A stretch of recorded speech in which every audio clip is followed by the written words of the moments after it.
இந்த பட்டு சாரி எல்லாம் நாரில் கொண்டு போய் விற்று பணமா கொண்டு வரட்டம்மா.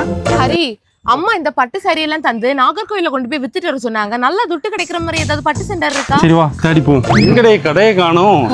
எங்க இருக்கு? நம்ம Meenakshipuram Aruna store opposite building first ஃப்ளோர்ல இருக்க ஸ்ரீ காமாட்சி பட்டு சென்டருக்கு தான் போயிருந்தோம்.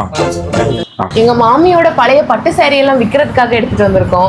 ப்ரோ, செந்தமிழ்நாட்டு தமிழச்சியே சேல உடுக்க தயங்குறியே அந்த பாட்டு இறங்குற டைம்ல உள்ள பட்டுனை நல்ல ரேட்டு போட்டு தாங்க. ஒரிஜினலா என்னன்னு பாப்போம் மேடம். ஒரிஜினலா இருந்துச்சுன்னா அதுக்கான பைசா தந்துருவோம். சரிங்களா? இது நல்லா ஒயிட்டா இருக்கு மேடம். சரிங்களா? இப்போ இந்த மாதிரி சாரீஸ்க்குலாம் ஒரு 20,000 வரைக்கும் கூட எடுப்போம். ஓல்டு சாரீஸா இருந்தா.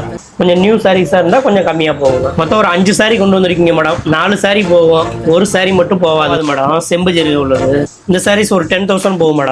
இது பாத்தீங்கன்னா இது ஒரு 15,000 போகும் மேடம். இதுல பாத்தீங்கன்னா நார்மலா பார்டர், சின்ன பார்டர் இதுதான் இருக்கு. இப்போ இதுக்கு ஒரு 1500 போகும் மேடம். மொத்தம் ஒரு 27,500 ரூபா போகும் மேடம். எங்களுக்கு தேவை துட்டு, நாங்க வந்திருக்கோம் காமாட்சி பட்டு. உங்களுக்கு துட்டு தேவையா? காமாட்சி பட்டுக்கு வாங்க. தமிழ்நாட்டு தமிழச்சியே